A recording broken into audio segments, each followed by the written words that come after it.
This is Ken from Let's Rock. How are things going? Great, great. It's been a long year for the band from the band perspective.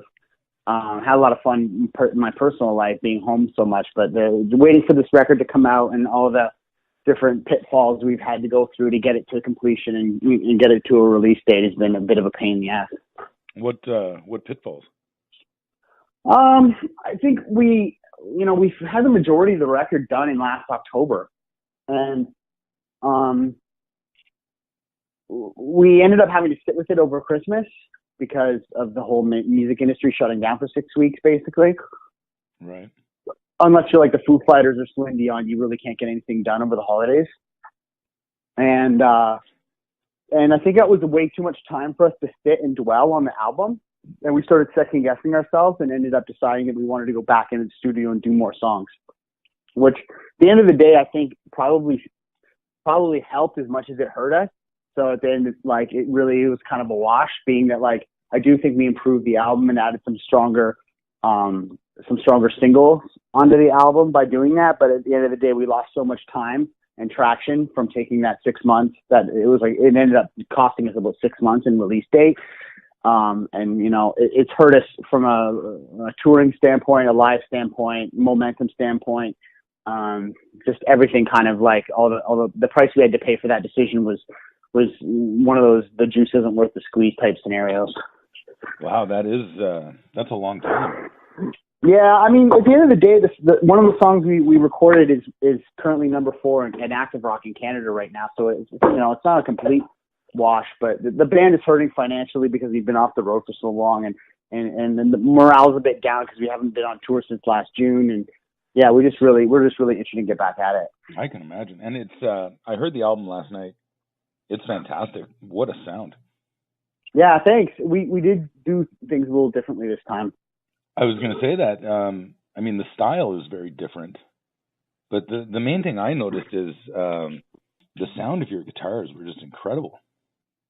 Yeah, there's a pretty cool story behind that, actually, and that's the place that we recorded the album is the place that we've gone for the last 2 records, except this time we stayed there for much longer. And one of the amplifiers they have at that studio is one of only 3 in the world. The other 2, one of them is in the Smithsonian, and the other one's at Eric Clapton's house. Huh. Yeah, and it's a prototype Marshall made in the 50s. It was before Marshall was even Marshall, and they were building prototypes of what would eventually turn into the JTM model amp. Right. And there's just some weird, crazy mojo about this head that just is absolutely. I mean, I'm not even a huge I'm kind of a gear nut, but I'm very open to using a lot of different things, and they're all within the realm of the same type of idea. But there's something about this head that is different than everything else I've ever played through, and so we just get a lot of the reason we go back there is to use this amp. In addition to the fact that it's absolutely a beautiful studio and a great place to hang out for a month. Well, that sound you got is absolutely ripping. It is fantastic. No, okay, cool. So, like I said, the style is very different on this album from your previous albums. Is this a conscious effort, or is it just kind of what flows out when you start jamming? At the end of the day, I feel like there's a bunch of songs on the record that really would fit totally fine on our previous albums. I think what really happened is that we ran a wider gamut across the entire album. So there's I'd say at least 4 or 5 songs on the record that you could easily just take and shift. Actually, at least 2 of them were written as part of the Sit and Heavy sessions that just ended up not getting completed in time and moved into this session. Okay. And then we actually did make a conscious choice to work on a bunch of different other styles and vibes just to try and push the limits of what we've done before and kind of create an album that wasn't.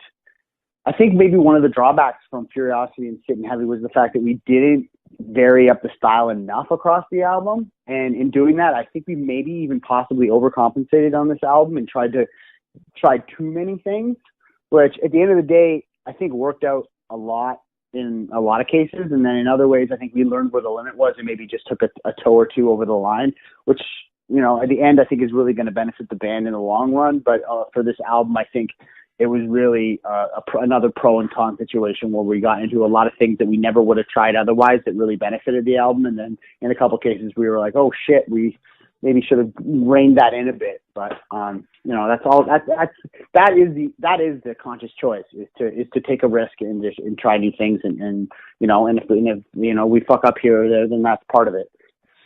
Does it scare you though? Like I'm coming from old school, you know, where bands did a major change in style, and a lot of fans got really pissed off. You know, I'm thinking like Metallica when they did Load or Reload. You know, even AC/DC, the diehards, when Brian Johnson joined, would get all pissed off because it wasn't Bon Scott. Does it worry you? Or do you just, that's what it is? I think the initial reaction that we got from dropping the first single was a little, I mean, we were expecting it, but at the same time, when you're actually in the moment and you're starting to see some negative feedback on stuff, it does hurt. And again, I take it as a good lesson, being that, number one, the types of people who are the loudest are always the ones who have a problem with something. And I think they're the most vocal, and they're the most obvious thing to see first. And then the other thing is that song is one of those songs where we push the limits. And I think it being that it was the first track that we released off the album, it scared people into thinking that the whole album was going to be in that vein, and it very obviously is not. In fact, you could probably say that about any song we would have released first, is that if you were expecting the entire record to sound like that one song, that's obviously not what we did with this album. So,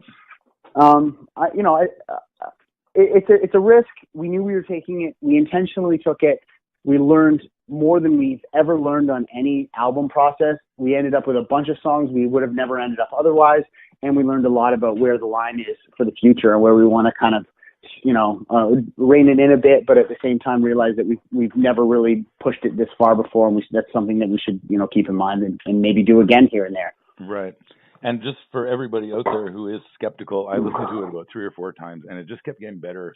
That's each the time other I listened thing. to the songs. I think almost all of my favorite albums of all time have always been albums that I wasn't sure of right away. And it's always the stuff that, you know, isn't fundamentally obvious from the first listen. Because I think that's another thing, is that I've found that records that hit me awesome and immediately, I get worn out on them quicker, because it's not as much of a journey to kind of experience the record and open yourself up to it as you get to know the songs more. Exactly. But, you know, I really do think at the end of the day it's a great album, and that we are really proud of it. We are also just really, as individuals, kind of in a point of just wanting to get it out and on the road to tour it again, because that's where we always see the most success. I think at the end of the day, our main product is the live show, and the CD is really just a vehicle to get us into tour mode. So, sure. You know, it's the number one thing that I think, been known for over the years is the live concert, you know, and that was actually one of the things we were trying to change with this album, was trying to find a way to encapsulate the live show a little bit more. And again, I think, you know, I would say that we've always slightly missed the mark on that with every album.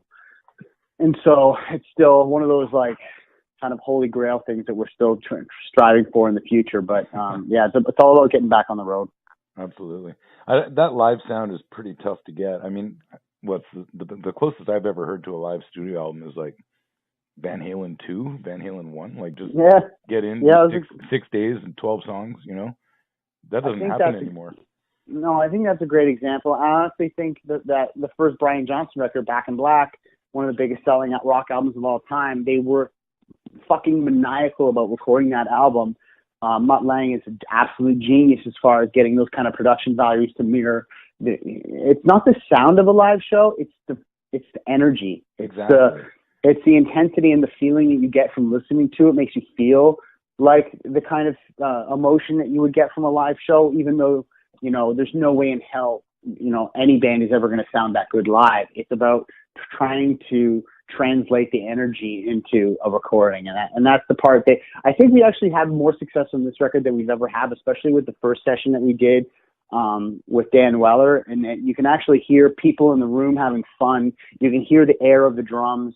There's definitely a wider gamut of sonics going on, where the guitars aren't blowing out everything like they normally have, and there's actually some organ and some life in there. Right. And that was another kind of, like, you know, change that we made with this album. Yeah. Well, it's great sounding. And you got Dee Snider on it? He's been a fan of the band for a long time, and it was a I'm happy to say that it was a situation where we had a part that we knew would be perfect for him, as opposed to writing a part to try and fit him. Right. We've always really been careful of the guests that we have on the record, because we like to wait until we have a moment where we're like, this really needs outside help. Who would be perfect for this job? And then we got Ian Thornley or, George Pettit. And in this case, we had the moment where we're like, we want an evangelistic preacher moment. We want someone to be, declaring the dedication and love and passion for rock and roll. It probably shouldn't be someone in the band, because, it's got that kind of sense where someone else could come in and step up to the mic and really tell you how it is. And as soon as we realized that, it was like a 2-second discussion, and we were immediately on the email to Dee Snider, and he agreed immediately, because, like I said, he's been a fan of the band for a long time. We gave him the general gist of it, and he had it back to us in like a week, and it was perfect. Yeah, I imagine he doesn't take long to record that kind of stuff. No. He's pretty badass. Tour plans. You're off to Europe in. Yep. November, December. Yeah. November, December. What about before that? Are you doing any Canadian gigs, or are there plans for a big Canadian tour, U.S. tour? Not until next year. We're doing just a couple little things. We're playing the Labor Day Classic at Hamilton, Tim Hortons Field, Hamilton Ticats versus the Argonauts. Okay. Game on November 3rd, that's the halftime show. And we're also playing Sudbury in September with the Sheepdogs. I can't remember the name of it, the festival, but that's fun, because that's almost like a high school reunion of sorts, in that we played that festival with them before a couple of years ago. Oh, cool. And that's about it. Until we hit the road in November, there's really not a whole lot. But once that starts, it's kind of the beginning of what will end up being at least a year-long cycle. I think we're going to really focus in getting back into the studio again, because we've got a ton of material that we've been writing over the summer since we've been off for the whole time. We've always been pretty good about making sure that we never skip a beat as far as the writing process is concerned, and never take too much time off from that. So we basically have another album of songs ready to go, at least from a conceptual standpoint, and that's something that we'd like to hop into as soon as the year-long album cycle is done with this one. Yeah, I'd like to see more bands get into that.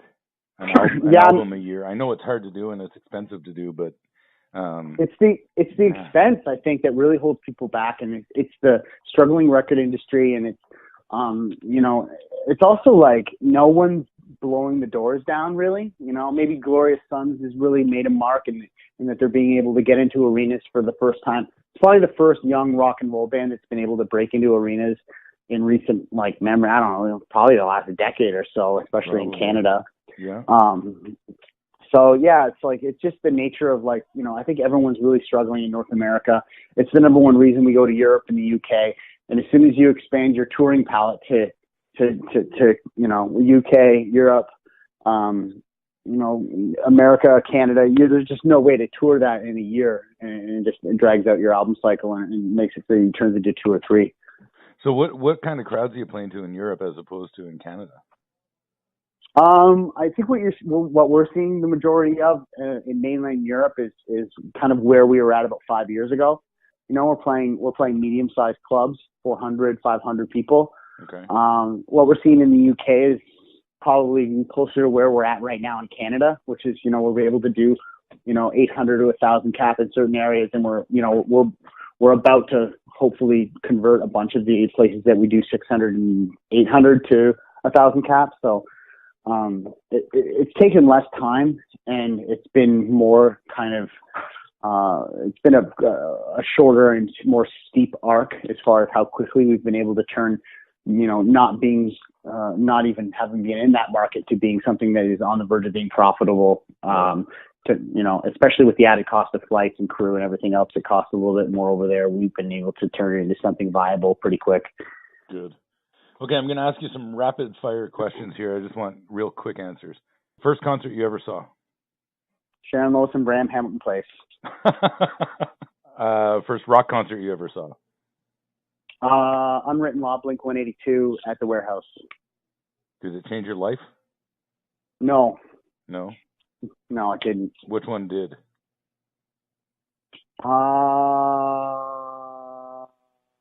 Jesus, that's a harder question. Fuck. I don't know. Nothing really? Yeah, there has. I mean, like seeing Rival Sons will do that. They're that good live, you know. Trying to think of fucking who I can't. I honestly, there's a new band called Elder. I saw their show a year ago. It absolutely floored me. All right, good enough. First guitar you ever had? It was a white Fender Squier Duosonic. Okay, what kind of guitar do you play now? Or what's the best guitar you play now? The best guitar I play now is a custom shop Gibson SG 1962 reissue in TV yellow. Good Lord, nicely done. First gig? First gig was playing at my local skate park in Stony Creek in front of most of my peers in high school. It was absolutely terrifying. But how did it go? Satisfactory. Place in the world that you want to play a show but you've never played? Japan, Russia. And who inspired you to play the guitar, or what inspired you to play the guitar? Kurt Cobain, Nirvana, Nevermind, that whole thing. I was part of that, at least from, that was the right time, right place, right age type situation. But I'm so fucking sick of Nirvana now that it's like a painful answer now, because they've just milked that whole. It's the 17th anniversary. It's the 18th anniversary of Nevermind. It's the 20th anniversary of Kurt's death. It's the 15th anniversary of Incesticide. It's the 18th anniversary of the Unplugged album. It's like, fuck off. But they're doing that with everybody now.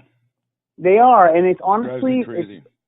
It really truly, the people that relentlessly celebrate these artists from 20 years ago, and not that they shouldn't be celebrated, because they're classic albums and they meant a lot to a lot of people. The oversaturation of it, the people that are oversaturating it are the same people that are saying, how come there's no new young rock bands? There's a lot of new rock bands, and there's a lot of good ones. Exactly, and they have a harder time breaking through when we're going to see Guns N' Roses last tour that isn't the last tour that is the last tour that isn't the last tour. Now it's, these bands that keep doing these reunion tours, at the end of the day, it's something everybody wants, so it's hard to complain about. But at the end of the day, when you're charging $200 to $400, $800 a ticket, that's coming out of someone's concert going pocket that can't afford to go to the Opera House to see Rival Sons. Right, exactly. So we need to get reined in a bit here, and people need to start venturing outside of their comfort zone a little bit to get to these younger bands, because it's not like they're not there. They're just getting constantly blown out of the water by that 14th reunion tour. Exactly, and yeah, that's what I'm trying to do with this website, is get people to know that there are some really kick-ass young bands out there. I mean, look at Greta Van Fleet is coming up now, Sheepdogs, you guys. I mean, there's a lot. Boba Flex. I don't know if you know Boba Flex, but no, but there's a band called Temperance Movement who we toured with from the UK, who are phenomenal. They've gotten a little bit of airplay in Canada. That band that I was just talking about earlier, Elder, has probably put out one of the best prog rock albums in the last couple decades. It's not like there isn't stuff there that's exciting and new and kind of pushing the envelope a little bit as far as what we know is a rock album these days. So, people do need to dig a bit. They're not hard to find either. So, no, the technology is at everyone's fingertips, literally all day. Yeah, literally. All right, Jeremy, listen, thank you very much for this. It was fantastic. The album is great. Thank you. It's a true rocker. And I wish you all the best in Europe when you head out there. Yeah, thanks, man.